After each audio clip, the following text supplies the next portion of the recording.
perkenalkan nama saya Melani. Di sini saya ingin mempresentasikan sebuah karya ilmiah mengenai sistem informasi manajemen. Pertama, kita masuk dalam pembahasannya yang terdiri dari beberapa konsep. Yang pertama ada sistem, yang kedua ada data dan informasi, yang ketiga ada dimensi sistem informasi, yang keempat bagaimana sistem informasi mengubah bisnis, yang kelima ada tujuan bisnis, strategis, dan sistem informasi. Pertama kita masuk dalam pengertiannya. Sistem informasi manajemen adalah suatu sistem berbasis komputer yang menyediakan informasi bagi beberapa pemakai yang memiliki kebutuhan yang serupa. Informasi menjelaskan perusahaan atau salah satu sistem utamanya mengenai apa yang telah terjadi di masa lalu, apa yang sedang terjadi, dan apa yang mungkin terjadi di masa depan. Ini merupakan pendapat dari Raymond McCulloch, JR, tahun 1995. Pertama kita masuk dalam konsep sistem. Semua sistem memiliki 3 unsur atau kegiatan utama, yaitu yang pertama menerima data sebagai masukan, yang kedua memproses data dengan melakukan perhitungan, penggabungan unsur data, pemutakhiran, perkiraan, dan lain-lain. Yang ketiga memperoleh informasi sebagai keluaran atau output. Secara sederhana, suatu sistem dapat diartikan sebagai suatu kumpulan atau himpunan dari unsur, komponen, atau variabel-variabel yang terorganisasi, saling berinteraksi, saling tergantung satu sama lain, dan terpadu untuk mencapai suatu tujuan. Unsur-unsur yang mewakili suatu sistem secara umum adalah masukan atau yang disebut dengan input, pengolahan atau disebut dengan proses, dan keluaran atau yang disebut dengan output. Sistem dapat diklasifikasikan dari beberapa sudut pandangan, di antaranya adalah sebagai berikut. Yang pertama, sistem diklasifikasikan sebagai sistem abstrak atau abstrak system dan sistem fisik atau physical system. Sistem abstrak adalah sistem yang berupa pemikiran atau ide-ide yang tidak tampak secara fisik. Misalnya sistem teologi, yaitu sistem yang berupa pemikiran-pemikiran hubungan antara manusia dengan Tuhan. Sistem fisik merupakan sistem yang ada secara fisik, misalnya sistem komputer, sistem akuntansi, sistem produksi, dan lain sebagainya. Dan yang kedua, ada sistem yang diklasifikasikan sebagai sistem alamiah atau natural system, dan sistem buatan manusia atau human-made system. Sistem alamiah merupakan sistem yang terjadi melalui proses alam, tidak dibuat oleh manusia, misalnya sistem perputaran bumi. Dan itu merupakan sistem yang diklasifikasikan sebagai sistem alamiah. Sekarang kita masuk untuk bagian yang kedua, yang mengenai data dan informasi. Yang berkaitan dengan sistem adalah data dan informasi. Kebanyakan orang mengartikan data dan informasi dengan pengertian yang sama, namun bagi kajian ilmiah atau kaum profesional, dua pengertian tersebut mengandung perbedaan yang mendasar. Data merujuk pada fakta-fakta, baik berupa angka-angka, teks, dokumen, gambar, bagan suara yang mewakili deskripsi verbal atau kode-kode tertentu, dan semacamnya. Apabila data tersebut telah disaring dan diolah melalui pengolahan sehingga memiliki arti dan nilai bagi seseorang, maka data tersebut berubah menjadi informasi. Jadi, yang dimaksud dengan informasi itu merupakan semua data yang telah diolah dan memiliki arti bagi pihak pemakai.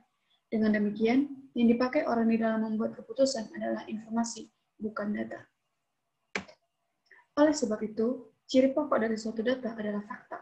Data barulah menjadi informasi pada saat mereka digunakan untuk tujuan tertentu, atau apabila mereka menyebabkan timbulnya aksi atau penambahan pengetahuan tertentu. Data terutama harus mengalami berbagai macam pengerjaan sebelum bermanfaat sebagai informasi. Data merupakan bahan dasar untuk proses pengerjaannya, dan informasi menjadi produk selesainya.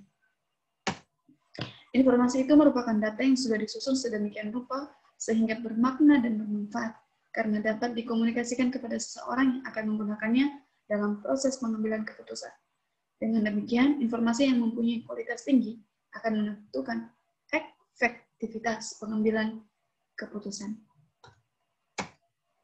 Ada 3 pilar utama yang menentukan kualitas informasi menurut Wahyudi Kumarotomo, yakni akurasi, ketetapan waktu, dan relevansi. Lebih lanjut diungkapkan secara lengkap tentang syarat-syarat informasi yang baik, yakni yang pertama akurat, yang kedua tepat waktu, dan yang ketiga relevan.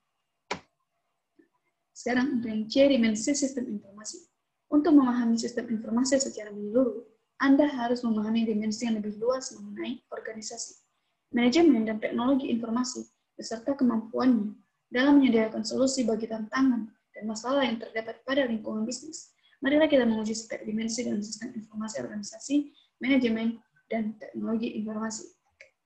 Untuk organisasi, organisasi memiliki struktur yang terdiri dari atas tingkatan dan keahlian yang berbeda-beda. Yang pertama, dalam manajemen senior atau senior manajemen. Yang kedua, manajemen tingkat menengah atau middle management. Yang ketiga, ada manajemen operasional atau operasional manajemen. Yang keempat, ada tenaga ahli atau knowledge worker. Yang kelima, ada pekerja data atau data worker. Yang keenam, ada pekerja produksi atau jasa atau production or service worker. Manajemen. Tugas manajemen adalah berusaha memahami berbagai situasi yang dihadapi perusahaan dalam mengambil keputusan dan merumuskan tindakan untuk menyelesaikan permasalahan yang dihadapi oleh organisasi. Ada juga teknologi informasi yang merupakan salah satu dari banyak perangkat yang digunakan manajer dalam mengantisipasi perubahan. Yang pertama, ada perangkat keras komputer atau komputer hardware. Yang kedua, ada perangkat lunak komputer atau komputer software. Yang ketiga, ada teknologi pengelolaan data atau data manajemen teknologi. Yang keempat, ada teknologi telekomunikasi dan jaringan atau networking and telecommunication technology. Yang kelima, ada intranet atau intranet. Yang keenam, ada extranet atau disebut dengan extranet. Yang ketujuh, ada World Wide Web. Dan yang kedelapan, ada infrastruktur teknologi informasi atau information technology infrastruktur.